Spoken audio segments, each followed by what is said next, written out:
Voici les exemples qui seront traités dans la démonstration. Pour le cas homogène isotrope, une section pleine rectangulaire et une section mince mi-ouverte, mi-fermée. Pour le cas composite, une section composite à phase isotrope, une section composite à phase anisotrope, stratifiée à symétrie miroir. Deux tubes formés par enroulement filamentaire. Une section octogonale constituée d'un seul pli à 45 degrés et une section circulaire constituée de deux plis croisés à 45 degrés. Pour traiter une section avec ces sections, les données de section sont les suivantes. La géométrie et son maillage. La géométrie et son maillage sont réalisés par un outil de MATLAB appelé PDE Tool. Si la section est mince, on définit quelques chargements de distorsion. Une section composite doit comporter plusieurs sous-domaines. On attribue un matériau à chaque sous-domaine. Ces données, géométrie, maillage et matériaux, sont systématiquement traitées par le solveur de ces sections qui, en retour, fournit toutes les caractéristiques mécaniques de la section. Il est important de rappeler que le calcul de ces caractéristiques s'affranchit complètement des hypothèses classiques des poutres. Ces caractéristiques dérivent en effet du calcul effectif de la solution tridimensionnelle de Saint-Venant. On peut maintenant passer au traitement de la première section. MATLAB a été lancé et voici l'interface de MATLAB. Pour lancer ces sections, on tape ces sections au niveau de la ligne de commande. Voici la fenêtre d'accueil de ces sections et un aperçu des sections que ces sections peuvent calculer. Le premier exemple que nous allons traiter une section rectangulaire homogène isotrope. La première étape consiste à définir la géométrie de la section et la mailler. On utilise pour cela un outil de MATLAB qui permet de le faire. Cet outil de MATLAB s'appelle PDE Tool. On peut accéder à PDE Tool à partir du menu de ces sections. Voici l'interface de PDE Tool, qui offre quelques outils permettant de générer simplement un domaine bidimensionnel. Je choisis l'outil rectangle pour générer un rectangle. Ici un rectangle. Cet outil permet d'assurer le maillage automatique. Celui d'à côté permet de raffiner le maillage. On peut rajouter un deuxième coup. Maintenant, il ne reste plus qu'à exporter ce domaine bidimensionnel maillé vers ces sections. Voilà, ça a été exporté. Nous n'avons plus besoin de PDE Tool. Dans ces sections, le menu File permet d'importer le maillage de la section. Import PDE Tool Mesh. Comme il s'agit d'un rectangle homogène, il comporte un seul bloc et donc un seul sous-domaine. On le valide. Il reste à choisir le matériau. Le matériau est choisi dans des tables de matériaux prédéfinies. On a accès à ces tables de matériaux par le bouton en bas de la fenêtre. Trois fichiers sont proposés, isotrope, isotrope transverse et orthotrope. On choisit dans isotrope et on ouvre. La liste des matériaux est affichée dans la table du bas.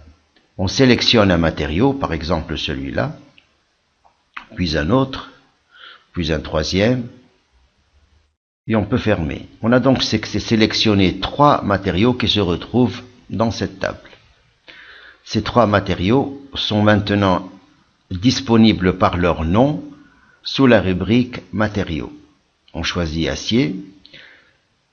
Il n'y a pas d'orientation d'angle à donner puisqu'il s'agit d'un matériau isotrope. On peut maintenant définir éventuellement une couleur et valider. Ainsi, géométrie, maillage et matériaux ont été définis. Il ne reste qu'à lancer le calcul des caractéristiques mécaniques de section.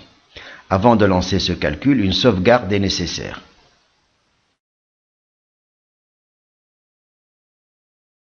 On va l'appeler test, il existe déjà, il suffira de l'écraser. On écrase et on lance le calcul par le bouton Solve qui se trouve ici. Le calcul est lancé et vous avez le témoin de l'avancement des calculs. Bien, ce calcul est terminé. Il a été exécuté en 7 secondes. Les caractéristiques mécaniques de la section ont été calculées et on peut avoir accès à chacune de ces caractéristiques par les différents boutons qui sont affichés dans cet espace. Commençons par la loi de comportement unidimensionnel de la poutre et les constantes usuelles de la section. Les voici. La matrice 6,6 apparaît diagonale. Cela est normal pour une section homogène doublement symétrique. Et dans la table de droite, il y a là les constantes usuelles qui sont les différentes rigidités d'effort tranchant, d'effort normal, les deux rigidités de flexion, la rigidité de torsion, les positions des différents centres de la section, l'orientation des angles d'inertie et la position du centre de cisaillement. Ces positions de centre sont aussi indiquées sur la section. Voici le centre géométrique. Le centre élastique et le centre de masse sont confondus avec le centre géométrique parce qu'il s'agit d'une section homogène isotrope. De plus, le centre de cisaillement est aussi confondu parce qu'il s'agit d'une section symétrique par rapport à l'axe des X et à l'axe des Y. Maintenant, passons au champ de contrainte associé à chacun des efforts intérieurs. Le choix de l'effort intérieur se fait dans cette liste. Effort tranchant selon X, selon Y, l'effort normal, les deux moments de flexion et le moment de torsion. Le choix de la contrainte à afficher ou du champ de contrainte à afficher est choisi parmi les 6 composantes du champ de contrainte ou encore taux ou mises. Z étant l'axe de la poutre, voici pour le moment de flexion autour de l'axe X, le champ de contrainte axial SZZ. Le champ de contrainte est affiché en relief par rapport au plan de la section. C'est plus parlant qu'un affichage plan, tel que celui-ci. Il est préférable de le montrer en relief et de retrouver l'aspect traction-compression avec cette variation linéaire. Le min et le max sont indiqués ici et on rappelle ici que tous les efforts intérieurs sont nuls sauf le moment de flexion qui vaut 1.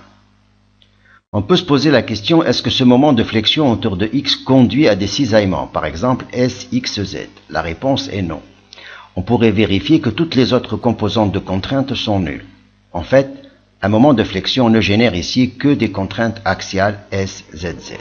De même pour le moment de flexion autour de l'axe Y, voici l'aspect des contraintes axiales.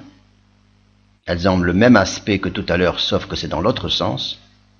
Et pour l'effort normal, ce champ est constant.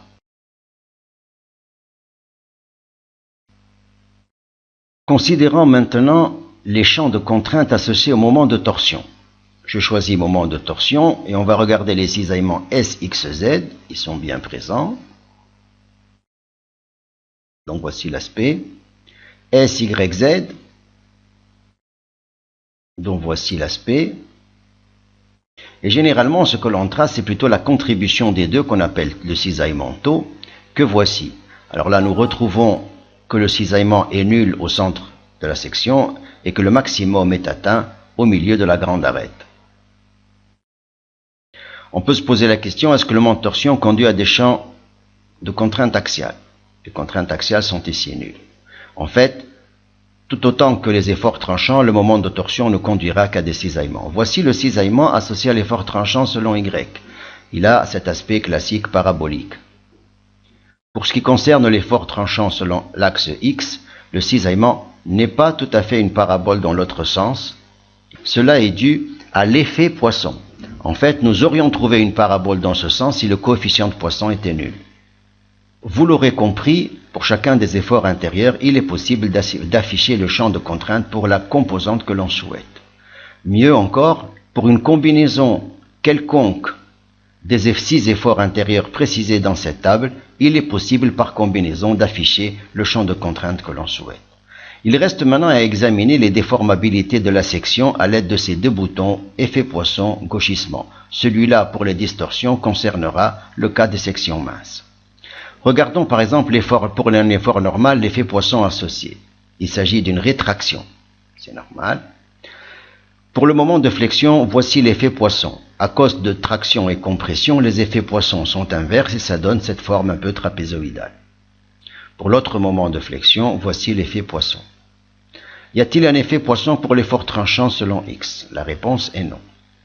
En fait, les seuls efforts intérieurs qui contribuent ici à l'effet poisson pour cette section homogène isotrope sont l'effort normal et les deux moments de flexion. Pour ce qui concerne les gauchissements, regardons ici quels sont les efforts intérieurs qui y contribuent, les deux efforts tranchants et le moment de torsion. Pour être plus précis, regardons pour le moment de torsion le gauchissement qu'il génère. Voici le gauchissement généré par le moment de torsion. On peut le visualiser de manière plus parlante de la manière suivante. Voilà. En définitive, pour cette section rectangulaire homogène isotrope, à calculer toutes les caractéristiques mécaniques de la section et nous les avons visualisées. Cet exemple est terminé. Nous allons passer à la section suivante en fermant celle-ci et en ouvrant une section qui a déjà été calculée, qui est la section mince, mi-ouverte, mi-fermée, que voici. Voici donc la section et son maillage. Elle a déjà été calculée, son calcul a mis 3 secondes. Voici dans le détail la géométrie de la section, et nous allons commencer par regarder la loi de comportement et les constantes de la section.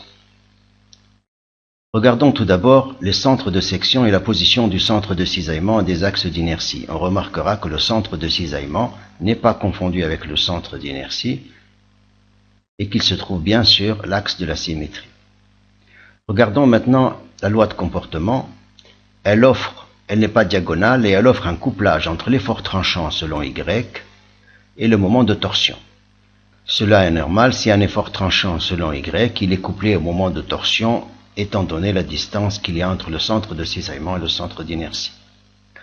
Autre information importante pour la section, c'est le calcul des contraintes de cisaillement associées au moment de torsion et aux efforts tranchants. Prenons par exemple le moment de torsion et regardons les cisaillements taux. On retrouve là un résultat tout à fait attendu, à savoir que les cisaillements sont repris par le contour fermé. Ce contour fermé. Et que toutes les autres branches, en fait, ne servent pas à grand chose. Regardons les cisaillements selon l'effort tranchant Y. Voici le cisaillement, il est repris par lame centrale. Tout le reste ici apparaît comme ne servant pas à grand chose. L'effort tranchant selon X conduit à ce cisaillement.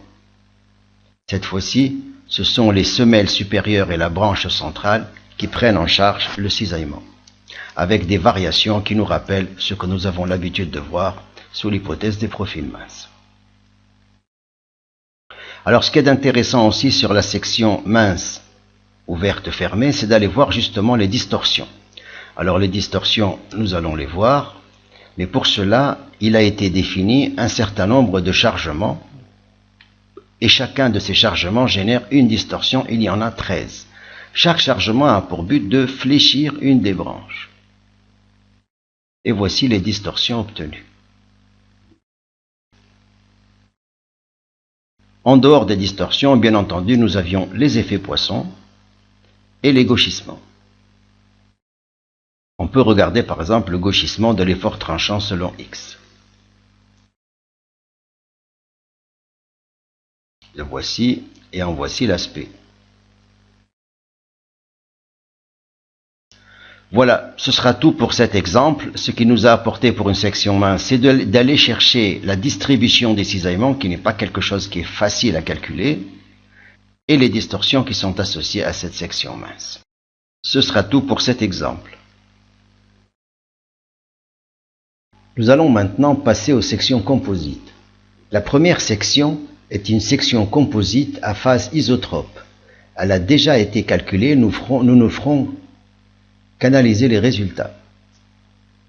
Elle a déjà été calculée, le temps de calcul est de 11 secondes. Voici la section allée carrée avec 3 sous-domaines. Pour chaque sous-domaine est attribué un matériau isotrope. Les matériaux ont pour module Young 1000, 5000 et 10 000 et pour masse volumique 10, 10 et 15. Le premier résultat que nous allons examiner concerne la position des axes d'inertie et des centres de section. Les voici. Voici les deux axes d'inertie. Le centre géométrique est ici. Le centre élastique, qui est pondéré par les caractéristiques élastiques des matériaux, est ici. Le centre de masse est là, il est pondéré par les masses volumiques. Cette section n'est symétrique ni par rapport à l'axe des X, ni par rapport à l'axe des Y. Voici la position du centre de cisaillement. La loi de comportement C6 que voici présente naturellement les couplages entre les efforts tranchants et la torsion. Pour les champs de contrainte associés à chaque effort intérieur, ces sections les affichent par matériau, c'est-à-dire par sous-domaine. Et donc, qu'en est-il des contraintes aux interfaces? Ceci nécessite une explication. Considérons l'interface entre les matériaux 1 et 2 et dans lesquels règnent les champs de contrainte 1 et 2. À l'interface, seules certaines composantes du tenseur contrainte sont censées être continues. Par exemple, si X est la normale à l'interface, en vertu de la loi de l'action et de la réaction, seules les composantes XX, XY et XZ ont à être continues et pas les autres. Ainsi, pour le domaine à trois matériaux, les continuités attendues sont différentes selon que nous sommes sur l'interface 1-2 ou 2-3. Dans ces sections, pour chaque composante, le champ de contrainte dans la section est visualisé par matériau. Un point d'interface offre donc deux valeurs. Ainsi, si la contrainte est discontinue, elle apparaît discontinue. Et si elle est censée être continue et qu'elle apparaît continue, cela sera significatif de la qualité des résultats fournis par ces sections. Nous voici de retour dans ces sections. Examinons le champ de contrainte axial associé à un moment de flexion autour de l'axe X. Le champ de contrainte axial apparaît naturellement discontinu. Cela est dû au contraste entre les modules du Young des différents matériaux. Pour apprécier la qualité des contraintes aux interfaces, examinons plutôt les cisaillements de torsion. Choisissons le moment de torsion et les contraintes de cisaillement XZ. Pour cette interface, la normale est X. Il est donc normal que la contrainte XZ soit continue. Par contre, elle n'a pas raison de l'être sur cette interface-là. Effectivement, nous pouvons vérifier que, au droit de cette interface, le cisaillement XZ est continu et qu'il ne l'est pas sur l'autre interface. Regardons maintenant l'autre contrainte YZ. C'est l'effet inverse. YZ est continue sur cette interface-là, ou en tout cas censée être continue sur cette interface-là, et elle n'a pas à l'être sur celle-là. On peut le vérifier. Effectivement, elle apparaît continue sur cette interface et elle est discontinue sur celle-là. Voici le cisaillement taux. Il apparaît que le cisaillement est essentiellement repris par le matériau dont le module du Young est le plus important. Cet exemple était un exemple introductif aux sections composites pour souligner la qualité des champs de contrainte obtenus pour chacun des matériaux et aux interfaces. Quant aux déformations de section, voici les effets Poisson. Ils sont associés à l'effort normal et aux deux moments de flexion. Et voici les gauchissements, ils sont associés aux efforts tranchants et au moment de torsion. On remarquera que la forme des gauchissements est assez chahutée. On peut le voir de manière plus précise, par exemple pour le moment de torsion. Le voici. Sa forme est assez chahutée et cela est dû au contraste entre les matériaux. Nous allons nous arrêter là pour cet exemple et passer de suite aux sections composites à phase anisotrope. Cela nécessite auparavant une explication quant à l'orientation des matériaux. Le but de cette diapositive est de montrer comment s'effectue dans ces sections l'orientation d'un matériau et éventuellement son enroulement. Pour un matériau, les axes matériels sont notés grand X, grand Y, grand Z. Ceux de la poutre sont notés petit x, petit y, petit z. Si le pli est isotrope transverse, on suppose que l'axe X correspond à celui des fibres. Le pli peut être orienté et enroulé. Ces sections offrent pour cela deux angles. L'angle petit z grand X pour orienter le pli, et l'angle par rapport à Z pour enrouler le pli. Par exemple, pour le tube octogonal formé par l'enroulement d'un pli orienté à 30 degrés, l'angle petit z grand X vaut 30 degrés pour les 8 côtés. L'angle d'enroulement est 0 pour le côté 1, moins 45 pour le côté 2 et plus 45 pour le côté 3. De retour dans ces sections, voici la section composite stratifiée à symétrie miroir. Il s'agit du même pli isotrope transverse dont l'orientation diffère d'une couche à l'autre. Voici les caractéristiques du matériau et les orientations des plis. 0, 90, moins 45, 60. Comme d'habitude, la première chose que nous irons voir est la loi de comportement 6.6 de la poutre. La voici, elle fait apparaître deux couplages. Ce premier couplage est entre la flexion autour de l'axe X et la torsion. Ce deuxième couplage, qui apparaît entre l'effort tranchant et l'effort normal, qui dit effort tranchant dit flexion. En fait, ce couplage traduit le couplage entre l'extension et la flexion. Ces deux couplages sont les seuls couplages pour une symétrie miroir. Maintenant, passons aux contraintes de section associées à chacun des efforts intérieurs. Commençons par examiner le champ de contrainte axiale associé à l'effort normal. Il apparaît discontinu et la contrainte axiale est essentiellement reprise par les plis extrêmes dont la direction est celle de la fibre. Et voici le champ des contraintes axiales associées au moment de flexion autour de l'axe X. Il est de même naturellement discontinu et il est donc linéaire par morceaux. Regardons maintenant, pour un moment de torsion, quels sont les champs de contrainte XZ. Ils sont discontinus puisque la normale à l'interface est Y et cela est normal. Le champ de cisaillement SYZ, par contre, apparaît continu, parce qu'il est normal que SYZ soit continu à l'interface. Quant au champ de cisaillement taux, le voici, et il apparaît que le cisaillement est essentiellement repris, ou en tout cas le cisaillement maximum, apparaît sur le pli d'orientation 45 degrés. Pour le moment de torsion, nous n'avons pas l'habitude d'avoir des champs de contrainte axiales.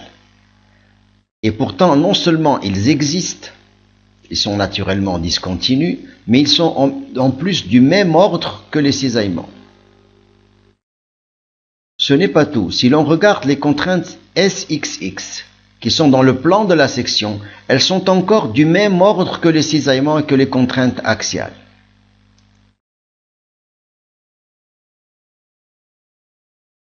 Il y a encore un résultat important qui concerne les efforts tranchants. Regardons pour l'effort tranchant les contraintes SYZ. Pour cet effort tranchant selon l'axe Y, il y a continuité à l'interface des cisaillements et nullité aux extrêmes.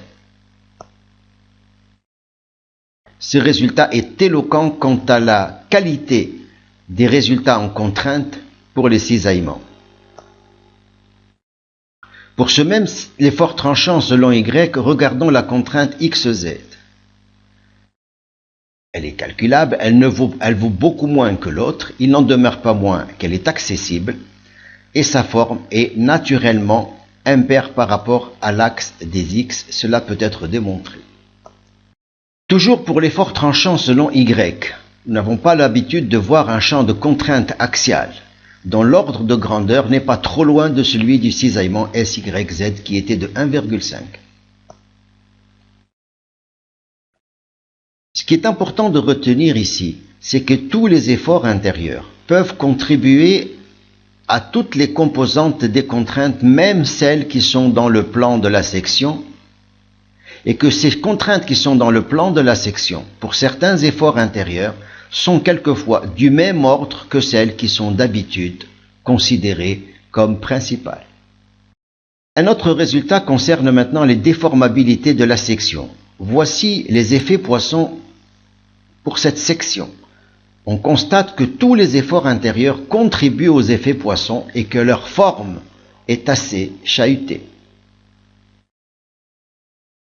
De même pour ce qui concerne les gauchissements de ces sections.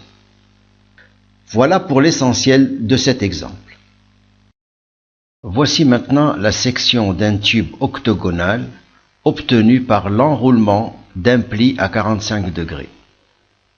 Voici le matériau et voici les angles de 45 degrés pour les 8 côtés. Par contre, concernant l'enroulement, en partant du côté supérieur et en allant vers la droite, les angles sont moins 45, moins 90, moins 135, 180. Et si on devait aller vers la gauche, nous aurions plus 45, plus 90, plus 135, plus 180. Ce qui est intéressant pour cet exemple, c'est de regarder les couplages élastiques que génère cette section. Pour cela, regardons la loi de comportement 6.6, que voici. Alors on constate qu'il y a 3 termes de couplage. Le couplage le plus important et probablement le plus connu pour ce type de structure, c'est le couplage entre l'effort normal et la torsion, ou bien encore entre l'extension et la torsion. Cet exemple s'arrêtera là. Le but était uniquement de montrer les couplages qu'engendrait ce type de section enroulée. Voici pour terminer la section circulaire obtenue par l'enroulement de 2 plis croisés à 45 degrés. Il s'agit du même matériau avec l'orientation plus 45, moins 45. Quant à l'angle d'enroulement, il est ici variable. Alors cette option variable est prévue uniquement pour le cas circulaire. De la même manière, nous allons commencer par regarder les couplages qu'engendre cette section. Ils sont identiques à celles de l'octogone où nous obtenons les mêmes 3 couplages et bien entendu, il restera toujours que le plus important apparaît comme étant celui entre l'effort normal et la torsion. Alors, les autres résultats intéressants pour cette section concernent les contraintes dans la section, associées à chacun des efforts intérieurs. Alors par exemple, pour le moment de flexion, voici la contrainte axiale. Ça, c'est assez naturel. On note que la valeur est à peu près de 2,5 pour le maximum. Mais par contre, on peut ici avoir des contraintes de cisaillement XZ qui sont notables. Et dans la distribution, a priori, n'est pas tellement évidente à prédire. Voici par contre la distribution des contraintes YZ.